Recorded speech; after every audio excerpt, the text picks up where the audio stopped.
Hi, everyone. A very, very warm welcome to today's episode. Happy Independence Day, everyone. Now, on this show, we always speak about the future and the future of work, usually. But today, we're taking on a topic that's much, much bigger, the future of India. And really, we have such a special guest with us today, someone who's lived through India's history, independent India's history, and has been one of the most keen observers of the many, many phases of India's history and independence. So I'm just going to bring him on.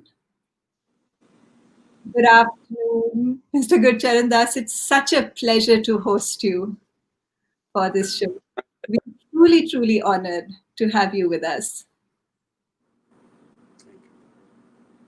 So now, despite the fact that Mr. Gurcharan Das asked me not to do this, I am going to share a little more detailed history of his background, simply because I feel that to understand his ideas and his views, it really helps to understand the wide range of experiences that he's had.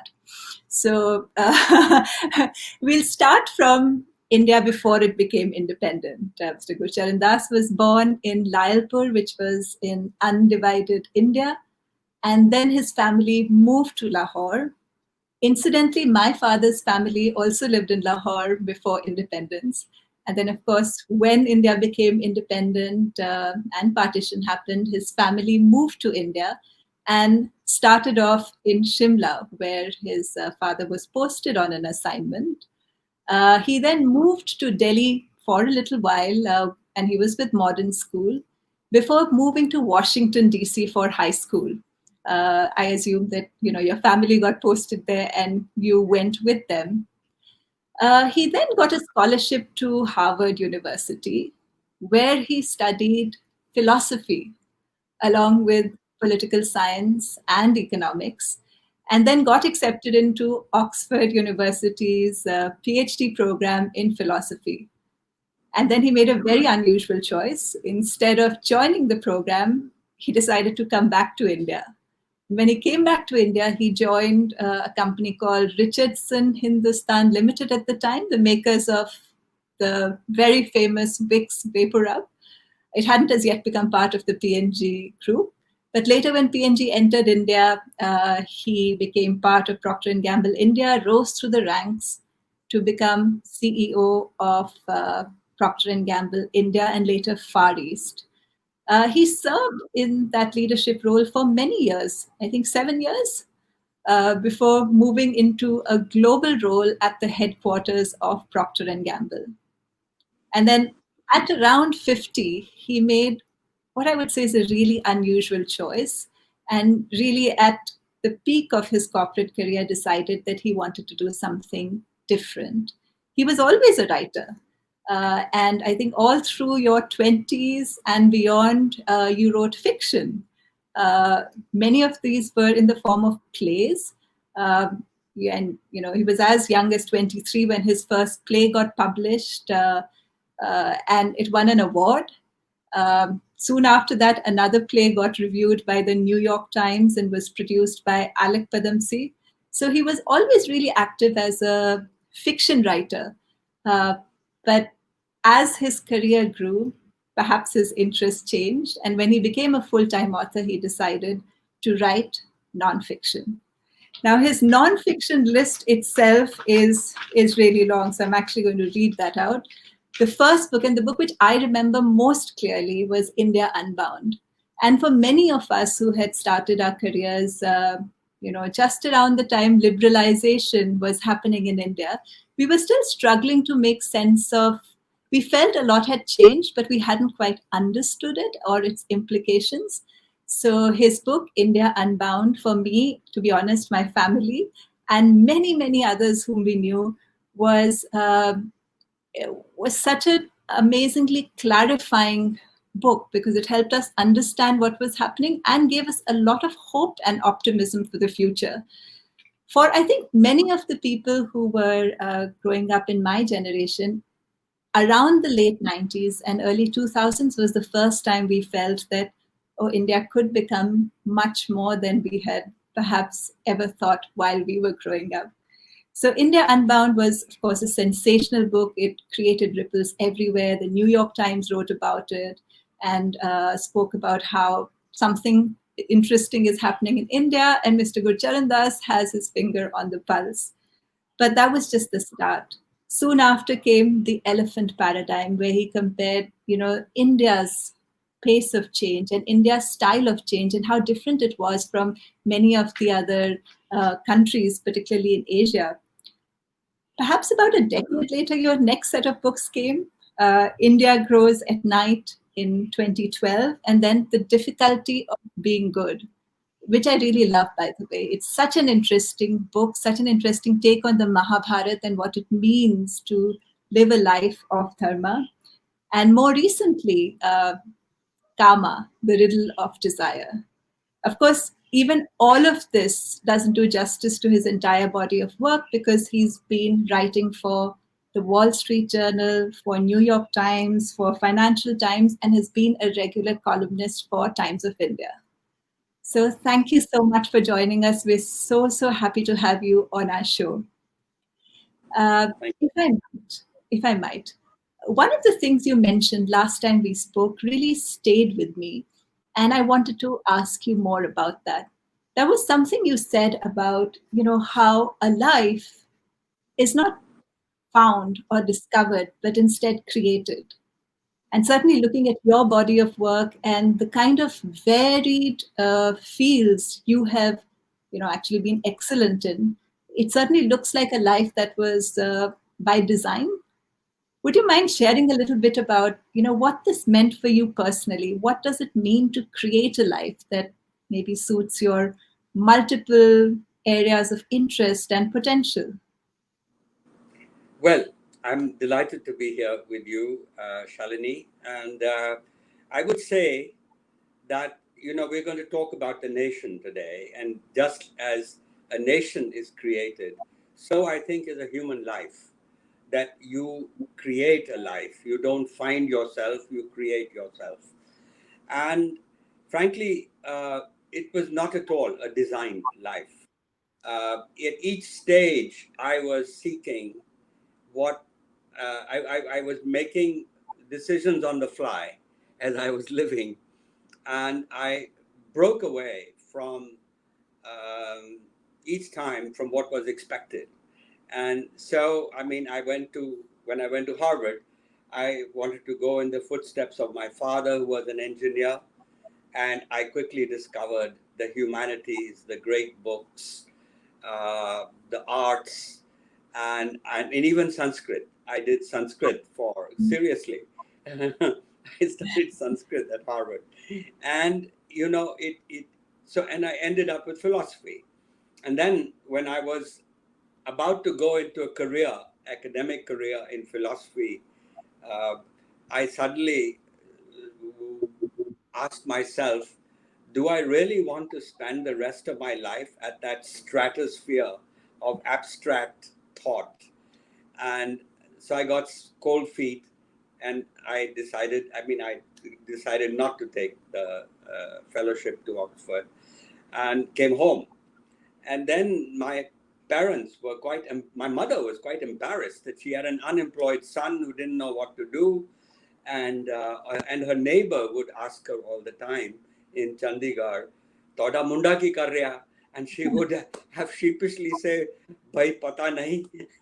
And so, to spare her the misery, I saw an ad in the paper, and it was for a job looking for trainees for this company that made Vicks Vapor Rub. And so I started selling Vicks Vapor Rub. And frankly, even that was not a planned idea. And I thought I would just be like doing it for a short while until I really went on to a career. But I really enjoyed the rough and tumble of the bazaar. And so, like the man who came to dinner, I stayed on, and I stayed on for 25 years. But meantime, I also had a weekend career, which was that of as you talked about, as a writer. But I guess what I'm saying is that, and also then in my mid 40s, I had this sort of midlife crisis when I asked myself, is this what life is all about? Uh, these were all good brands of Procter and Gamble. But I suddenly said, but there must be more to life than these wonderful brands. And so I quit to become a writer. My point is, and even as a writer, I evolved into writing a book on each Purushartha. I was educating myself in each stage about a new facet of life: artha, dharma, kama, and now moksha. So it's been um, it's been a life which certainly not by design, but it's a created life. And I guess my point overall is this: that if you're going to spend a third of your life working, you might as well do what something you love. I've always had a very simple definition of happiness, which is to love the person you live with and love the work you do. So if you have both of those, you are way ahead. And each stage, the decisions I made were not planned, but they were guided by this idea that you must feel passionate about your work. It has a way to give meaning to your life. And so the other side, the other part of the equation about loving the person you live with, well, read my book, Karma, the Desire. But I've dealt with that subject. What's so interesting is, and we were speaking about it a couple of episodes ago. One of the most popular courses at Stanford is a course called Designing Your Life. And that course is all about discovering which activities or which fields bring you joy, and then designing your life around them. And it's just a very different way of looking at careers from the very standard, what is it that you're good at, and trying to find work in an area that you're good at. It's all about joy, with understanding that what brings you joy, and often a really good indicator of what your life should be all about. So it was really nice that you said that. I have a question for you on whether some of these ideas apply at the level of a nation itself. Do you think nations are created, or do they just are they found? Do they just grow? And I also want you to, if possible, connect this to something you said last time about how you felt India had been founded by saints. I thought that was just Right. such an interesting idea. I had never heard it worded like that, and I'd love to hear your take on that. Well, I think the first thing to understand about a nation is that it's an imagined community. It's an invented community. So all these people who talk about Hindutva and who talk about, the French talk about this great sort of spirit of the Francophone spirit and so on. These are all myths that nations create ultimately. Hitler was a myth maker in that sense. And so, really, what ultimately a nation is not and should not be based on a religion. So we don't want to be a Hindu Pakistan. I think that was a mistake. Um, it should not be based even on language. I mean, it's fortunate if you have one language, you're lucky. But the fact we don't have one language is not too bad. I mean, there's nothing wrong with that. And now today, actually, English has become an Indian language, like cricket has become an Indian sport. The English should come and learn. Cricket from here, English from here. So the only reason, the only consent of the people, which we talk about, when we talk about self determination, consent of the people is a person's desire to live in a place. And therefore, the job of the government is to make that place attractive through good governance, through giving predictability to life, to creating opportunities, good education. All these things make the nation attractive. And you should say, well, I want to live there. And that's the only So there's no such thing as a natural unity in terms of nation. And of course, you know, uh, Churchill used to say, oh, India is a geographic expression. And Gandhi, actually, then, Mahatma Gandhi in the 20s, he, his answer to Churchill was to appeal. He was, so a leader is somewhat of a myth maker. And Gandhi was our chief myth maker. And so he employed the wonderful idea of Sadharan Dharma, not Swadharma, Sadharan Dharma, to which is somewhat a Buddhist idea, actually, but it's also in the Hindu texts. The Swadharan Dharma to sell the modern ideas of nationhood, like liberty, that we want freedom from the British. That was his, but he did it through dharma, or equality, that Harijans, that there should be, people should be equal. He sold it in that way, like Raghupati Raghav Raja Ram, and the idea that Ishwar Allah Tere Naam. I mean, that was, he was creating.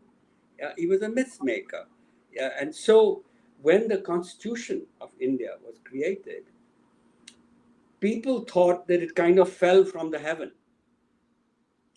But in fact, it was the people had been, a lot of people had thought about it, and they thought about it in moral terms of our constitution makers. That's why P.V. Kane, who won a Bharat Ratna, the great Sanskrit scholar, called it a Dharma Shastra. It's a moral text, the constitution, which is, I mean, look, Dharma has got many meanings, I mean, and all, but we won't debate that. Essentially, Dharma means to do the right thing. And so the idea that the constitution is a moral text that is creating habits of the heart, now this has to be sold. And we can take an example from the Americans, who sell it every day to their children, to the people of the country, that the only thing that unites us. And what the problem is, that Nehru, who made many speeches, but Nehru was a Western oriented gentleman, and he did not speak to the language, and Gandhi died. And so Nehru's words did not resonate with the masses.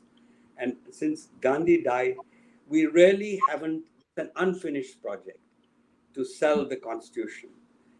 So, but let me also say that India is a civilization unity.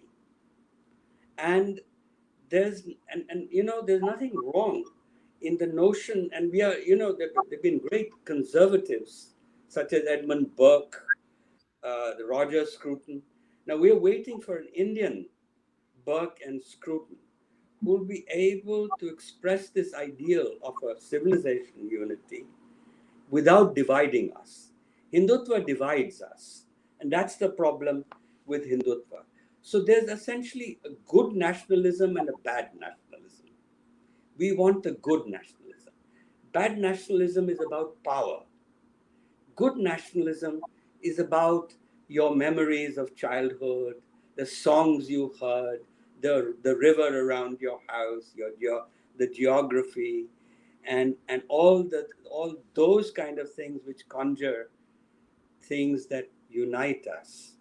So when you asked me about the, the notion that in 1947 India was born under the shadows of Hitler, Stalin, and Mao, and it was created by saints.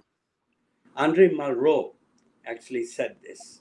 And what he was expressing was that here was a country uniquely which had got its independence by not killing the enemy. I mean, the British just got tired and left, you know. It got Gandhi's tactics, quit India and all, got too much for them. And they were already fighting a war. And so, and plus Roosevelt was saying that, look, to Churchill, reminding him every day that he has to live up to his word. And so we were born And so we have been unique in the 20th century as a nation which has been a place of peace. And all the both the world wars, India, they didn't take place in India. So we didn't suffer the kind of suffering that the rest of the world did, nor did we suffer from the deaths that China, in the Great Leap Forward, Stalin's murders and all. We were spared all that bloodshed. So I think that's the way I would think about it, a Yeah, nation. that's so interesting because I'm also connecting this to some of your own work, and so much of it has to do with Indian philosophy and understanding many of the Indian philosophical texts and their relevance to our lives as we live them. So, a question I have is, do you think the fact that we've had such an unbroken, philosophy that has endured over centuries, and somewhere perhaps without even being necessarily people consciously studying books and becoming pundits or becoming people who formally studied some of these texts, has it influenced us in a way that has perhaps allowed some of what you spoke about to occur more naturally, like the fact that our constitution was created as a dharm shastra, as you said, or some of what I think you wrote about, which was accepted in China, would never have been accepted in India because there was such a philosophical difference. So I'm wondering what you think about the fact that we've had this sort of unbroken, very, very long philosophical tradition. Yes. Well, I think the interesting thing about the history of India is not uh, it's how old it is, but really the continuity that these texts like the Mahabharata and the Ramayana are texts that are actually shared in our country. In fact, one of the greatest renditions of the Mahabharata is done by a Muslim tribe in Gujarat. They go from village to village singing, and for them, the hero of the Mahabharata is not Yudhishthir or Arjuna, but Karna. So it's the song of Karna that they sing. So everybody has, a way of looking at the past. But coming more closer to today and where we are, I see the history of India in terms of four milestones. Now, the first milestone of independent India is 1947. But in 1947, Azadi, which we are celebrating today, um, Azadi that we got really was political because very soon after we became free, in the 50s, we lost our economic freedom because of the Nehruvian socialist model, which took us, in fact, to a dead end. And it took us 40 years to realize that. And finally, we got our economic freedom. So that's the second milestone. By the way, there's another milestone in 1975, 77, when the emergency, when we almost lost our political liberty. So the second milestone is 1991. Now, that 1991 actually is, many people just don't realize how big a deal it was. Because actually, the rise of India that we talk about today started then. And the rise, I mean, the most important event of my life, I could say, yes, I was in 1947, 4 or 5 years old, but in fact, it was in 1991 that I feel, because you can't really be free unless you're economically free. And so and that's what led then to the rise of India means that the middle class, which was 8% before in the mid 80s, went up to 33, 34% of the population. And the poor, we didn't lift poor at all in the first 30 years of our after independence. Everything was done in the name of the poor, Garibi Hatao. But that was a sham of Indira Gandhi. It got her elected, but she did nothing actually. The number of percent of poverty in India was the same pretty much in 1980 as it was in 1950. It was really after 91, almost 300 million people rose above poverty. Now, China did even better. China, 500 million people went out of poverty and became a middle class country. But still, 300 to 350 million people, not bad. I think we should be proud of that, and really it decolonized our minds also. Interestingly, I mean we're talking about English, but up till 91 there was a strident criticism to remove English, but somehow we became relaxed after 91, realizing that that we were going to become part of the global economy, and English was an advantage to be part of it. And there was nothing, you don't have to remove English to build other languages.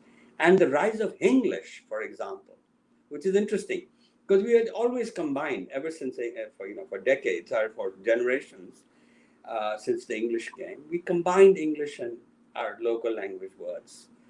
But that was upward mobility. But in the 90s, English really became the aspirational, it was the cool language of the middle class. You know, मुझे tension मत दो, मैं कल कर दूंगा. There was no problem. Z television front first headline news was आज Middle East में peace हो गई. Now that half English, half Hindi. Nobody even noticed or bothered with it. But that expressed the freedom, the decolonization of our minds. And so in other ways also, there were freedom. Anyway, the third milestone. The third milestone is the milestone where we created this middle class, but we didn't recognize it. It was kind of hidden. And it is Modi's genius that in 2014, he recognized that here was a country that had changed. And so he tapped into that new middle class. He talked about this new middle class. He was very clever.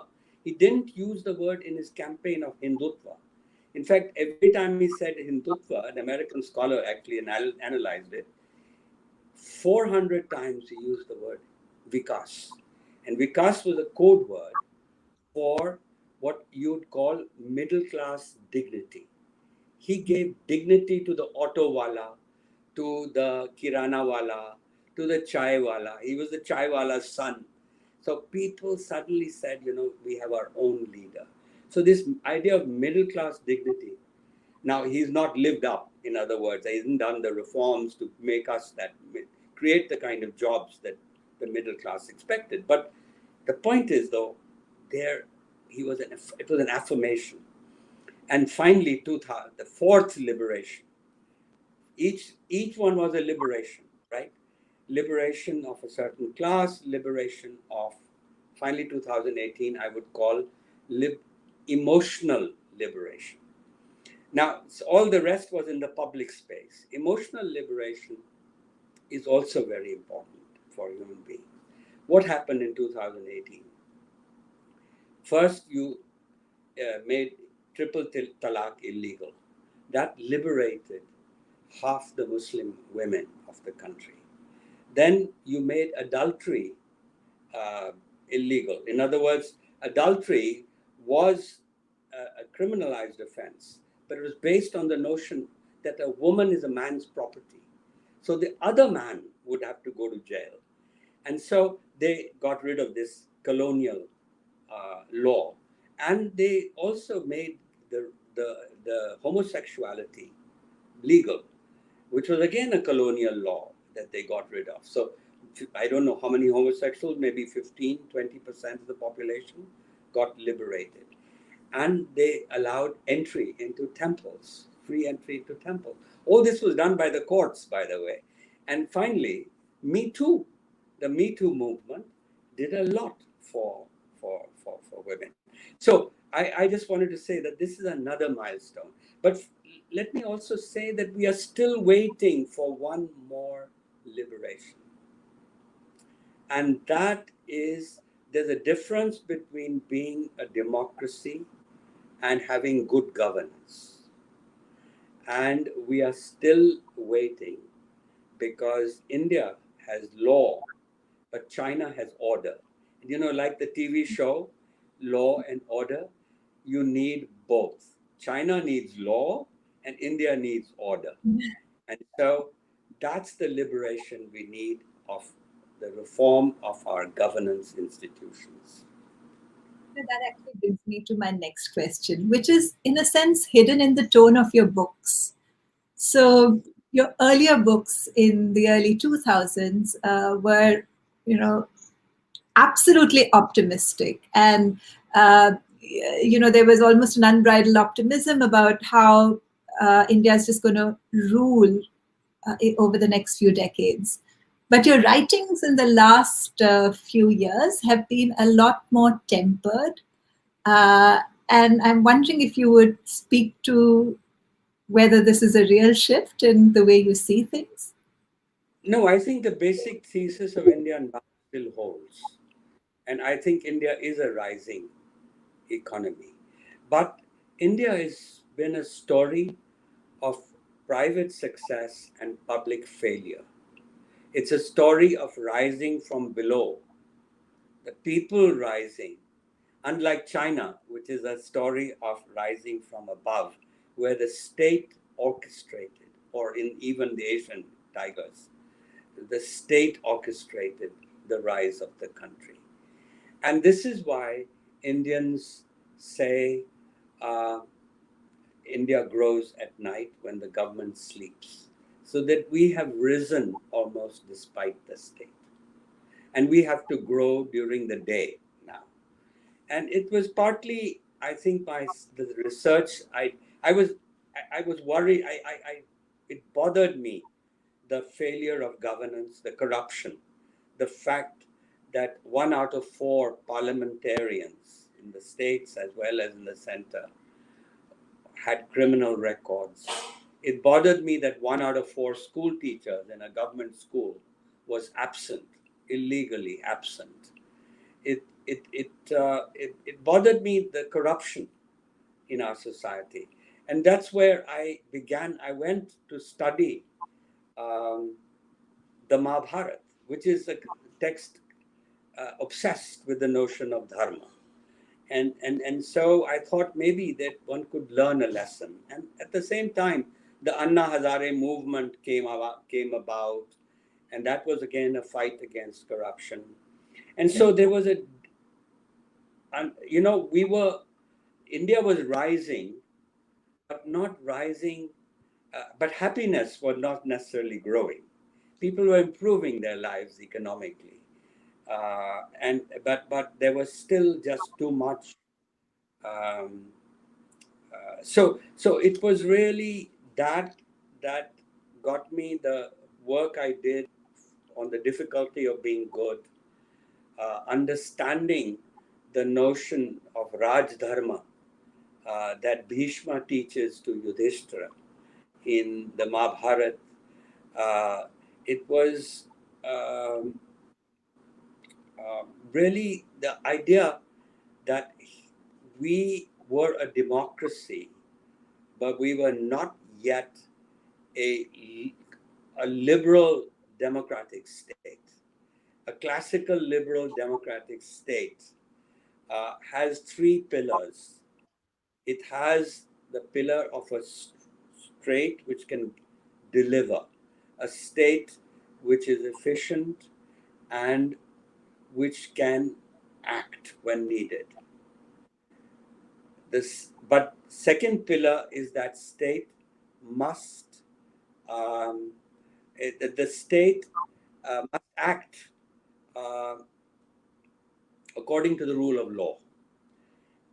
And the third idea was that that action of the state is accountable to the people. That's the democratic ideal. So we have accountability in that sense. We have elections, we change our rulers, and um, and I mean, no matter how confident Mr. Modi may feel today, but frankly, uh, he may go in the next election if things turn bad for him. So that is there, but the biggest single failing I believe is the idea that this classical liberal state that our constitution was looking at uh, had failed because of governance, because of poor state capacity. The democracy created huge demand of people for all kinds of things, free rice, free all these things, and we had and we couldn't create a delivery mechanism. So I think what has let us down is the four portions of governance, and this is why the state was created. Frankly, it was created for governance. Bhishma says, "Why do we need a state?" And you need the state because you need one, um, to have law and order, the police. You need a judiciary. You need a bureaucracy, and you need parliament. Now we know even I, who am privileged, I would be scared to go to the police station in my neighborhood. I wouldn't be. I'd be. I'm really afraid. And the police often acts as just like a handmaiden of the chief minister. So we need police reform. Then, second is judicial reform. Uh, why should it take 15 years to get justice in the court? That's 50, and why are there 3.5, you know, these under trials? I mean, these courts, the cases that are not settled. And so it's justice denied. Justice delayed is justice denied. We may think, oh, but Supreme Court has all kinds of good rulings and they're very bright people. But at the sessions court level, the ordinary person doesn't get justice. Bureaucracy, bureaucracy has been one of the problems. I mean, it was supposed to be the mechanism for delivery, and today it has been essentially the main roadblock. Uh, you can understand it. The reality of our bureaucracy is that a person who's outstanding, delivers great results, works 14 hours a day, and there are civil servants like that. That person gets promoted on the same day as a colleague who works 2 hours a day and doesn't do anything. You can't have you work for Deutsche Bank, and you work for big My companies, father was a civil and servant, you so can't have a system which penalizes the high performer and rewards the poor performer. That's highly demoralizing. So this bureaucracy is very demoralized. And despite very good people, and despite very good judges, the system is very poor. And similarly, the case of people in parliament. So all I'm trying to say is this is the reform. The fifth liberation has got to be the liberation of the country, which will bring us predictability in our lives. And a state brings predictability. And what we haven't done, we've achieved a lot. No question about it. We've achieved a lot. But we did not keep recreating. We talked about creating, inventing our own governance as we went along. We did not do that. The Britain, we inherited a civil service from Britain. They have reformed it completely. And Australia, New Zealand, Canada, they've reformed their bureaucracies. But we have not reformed. So I would say that's the disappointment that, um, you know, that you were speaking about, and which I feel that we should not be only a bottom up success. We need the top as well, and India needs to grow during the the day and not only at night. So then let me ask you, as we are speaking in 2020, and as of course you know, the next few decades are going to be transformational across the world from an economic technology perspective.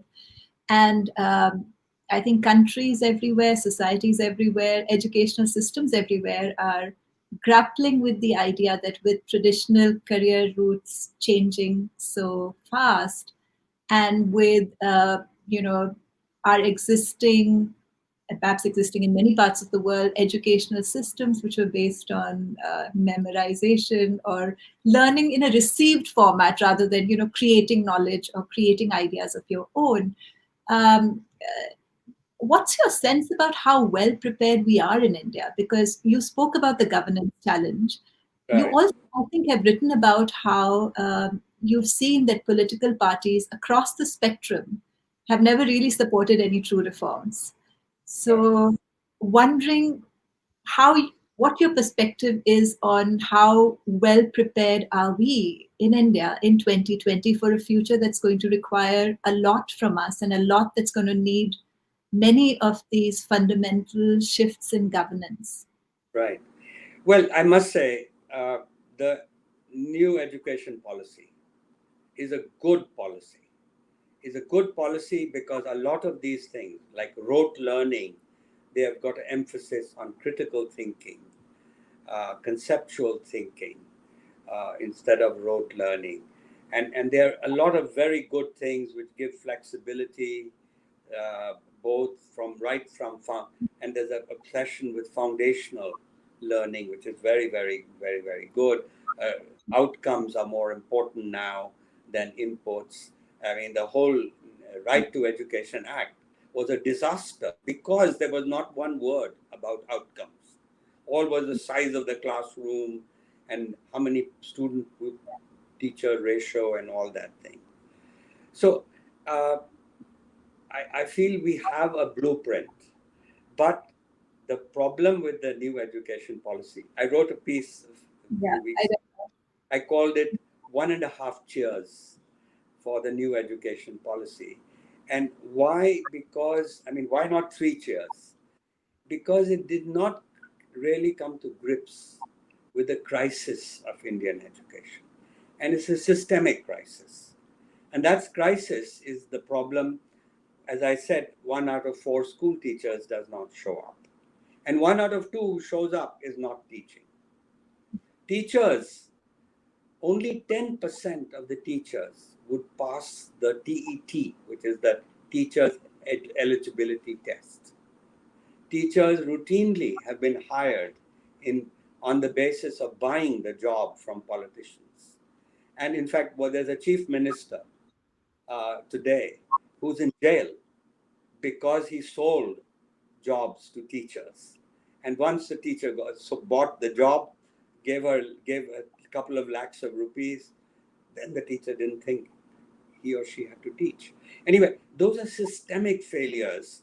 And the other side of it is that today, because of these failures of the government school system, people have been pulling children out and putting them into private schools.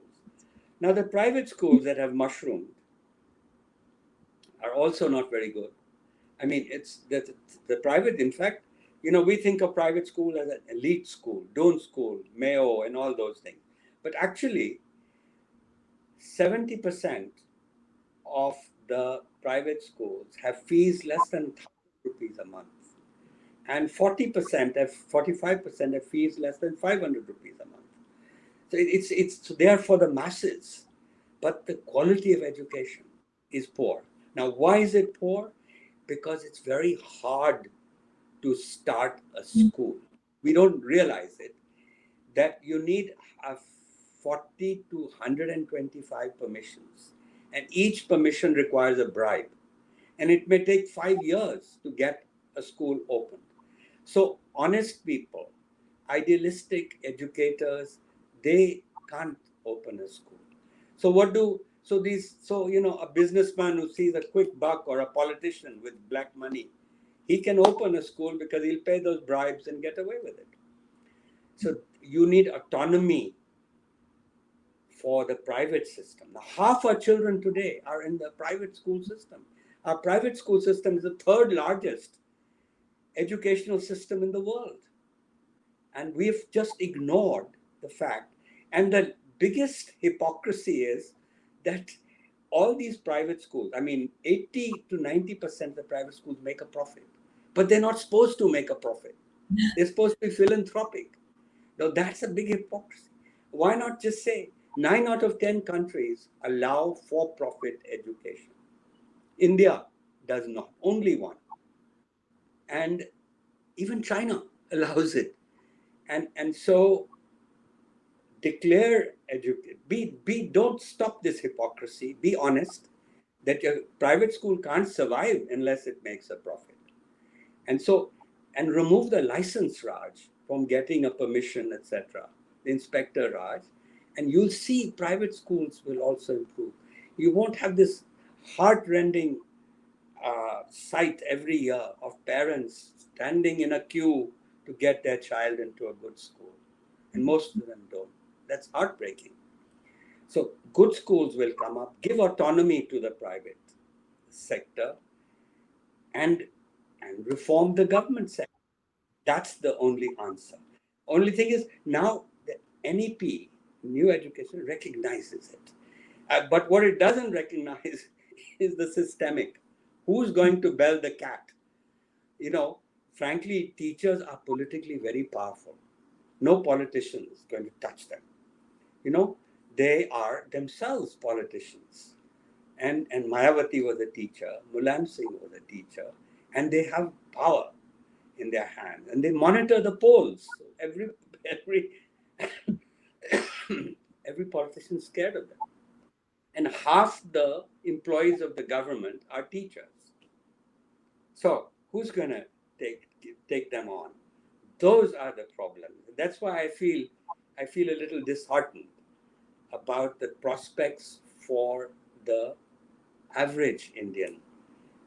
Surely the 15-20% who are in good schools, who will work despite the system, who will rise, they'll go then to Silicon Valley and they'll become head of, Microsoft or whatever.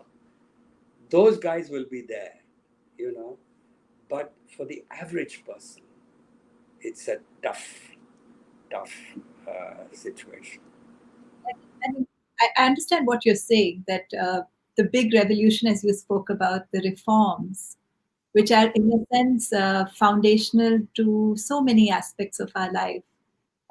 Education is, of course, an important one, law, healthcare, etc. Those are the pieces which haven't happened, despite 73 years of independence. And in a sense, the lack of some of those reforms and lack of infrastructure surrounding some of these systems make policies like the NEP admirable, but it may not be clear how any of that's going to actually. So Shalini, if I were Mr. Modi and I was given the chance to speak from the Red Fort today, I would have said that, look, he's phenomenally powerful, and power means to do good, and this is the chance to do these difficult reforms. And COVID is a crisis, and the reforms take place in a crisis.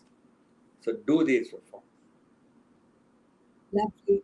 Let me just take a look and see if there are any questions that we can add.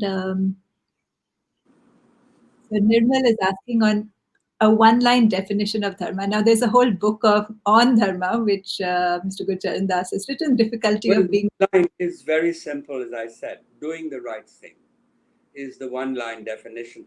Dharma also means law. Dharma means religion. Dharma means, there are many words for it, but just think of it as the way that Emperor Ashoka thought of it, as doing the right thing. There's a question from Ishan. What is your thought on the role of state governments in building India's future? Well, that's a very good question. And actually, we are our record has been reasonably good in federalism. That one of the problems of this of Mr. Modi is that he's not as powerful as we all think. That the action in terms of the police, in terms of police reform, education reform, we can have an NEP, but it's the state governments that employ those teachers. And if their jobs can only come by paying a bribe to a politician, what are you going to do? So the states are powerful, and this is a good thing. It's a good thing. In fact, I would go further and give even more power to municipalities. Give more power. This we should have elected mayors, and so the lower down you can go, the better.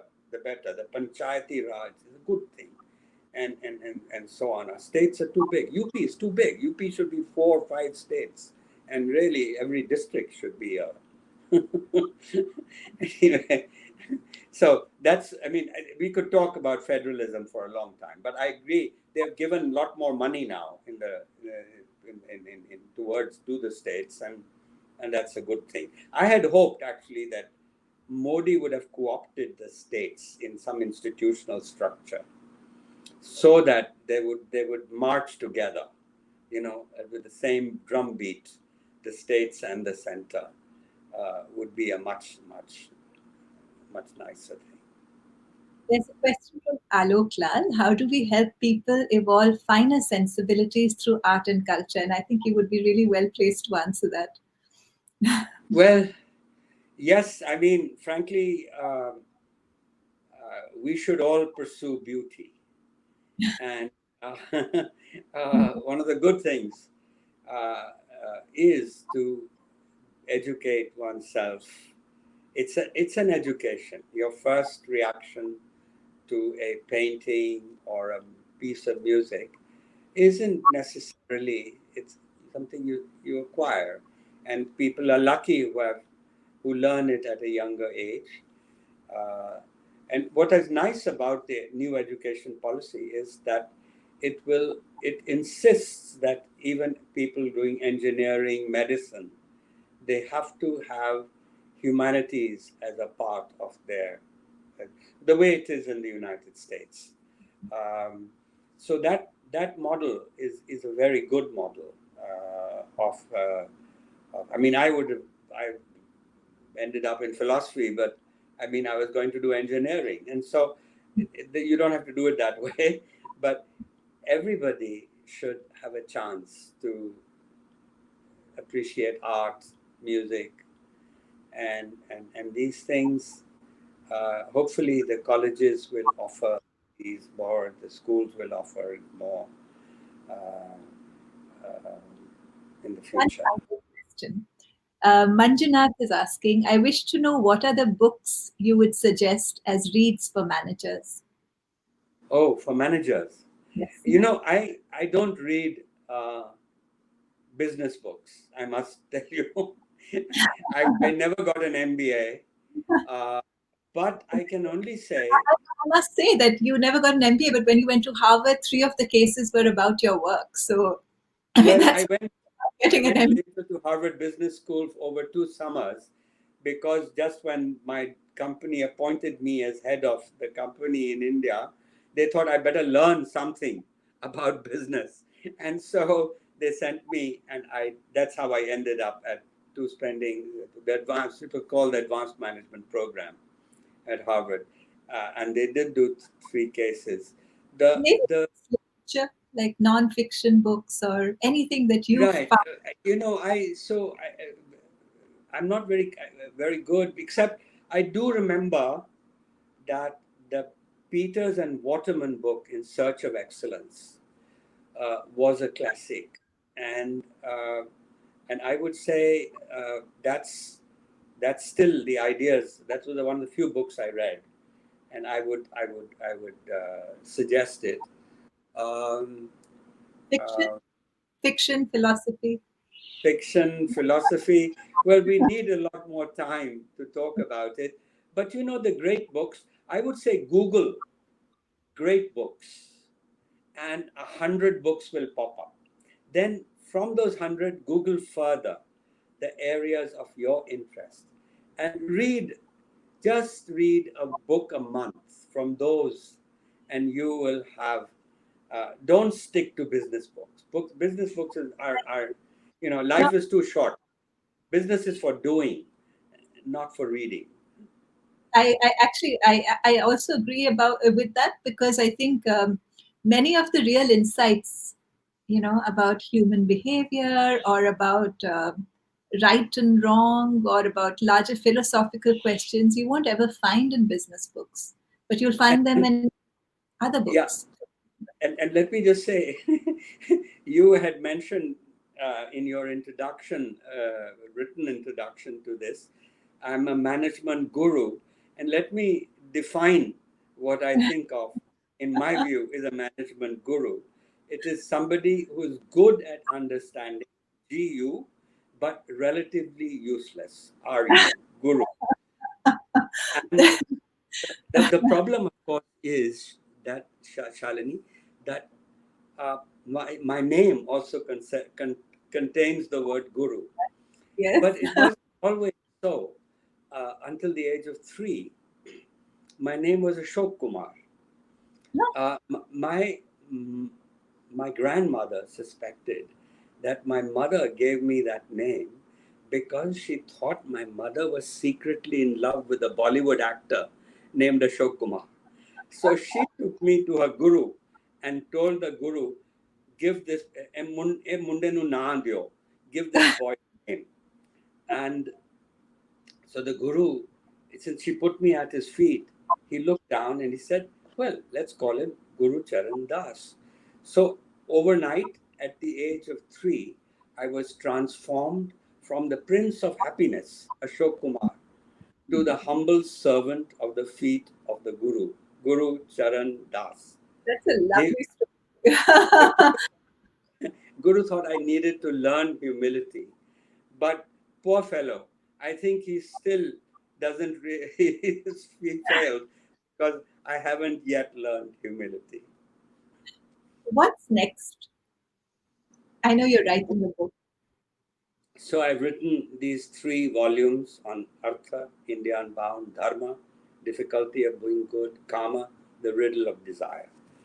So the 4th Purushartha is moksha. And moksha is what I'm writing on. However, moksha, the way that a lot of people think about it, is the idea of liberation from birth and rebirth Hmm. according to the law of karma. But actually, the original meaning, Sanskrit meaning of moksha, was just freedom, liberation. And they give the example of a horse without a harness, free horse. And so, since I don't know if there is rebirth or an afterlife, I don't even know if there's a God. But I do know when I am not free and when I'm shackled.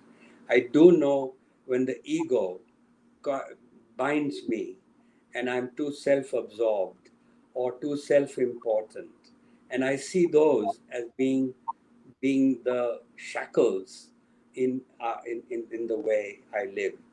And so um, it's about liberation in this world, Jivan Mukti, in this life, and not necessarily in another uh, life sense. So that's a preview. Sounds fascinating. Can't wait to read it. Thank you so much for coming on our show. I realize we're at the hour. It was such a wonderful experience having this conversation on Independence Day. I'm sure all our viewers enjoyed it. And for all those of you who've watched this and enjoyed it, please feel free to share it. And a little bit of housekeeping, a replay of this will be available on my profile on LinkedIn and, of course, on YouTube. And on Monday on the Uncubed website. So, with that, I'm going to end our conversation today. Thank you so much, sir. It was such a wonderful experience. Thank you.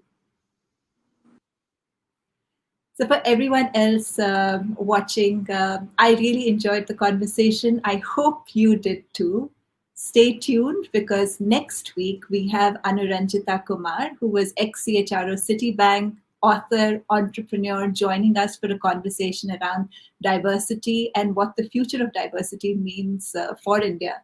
We're going to take a look at, of course, gender diversity, but we're also going to look at maybe some of the other forms of diversity and what we should do in our personal and professional capacities to integrate some of that. So, with that, thank you very much. Have a great weekend.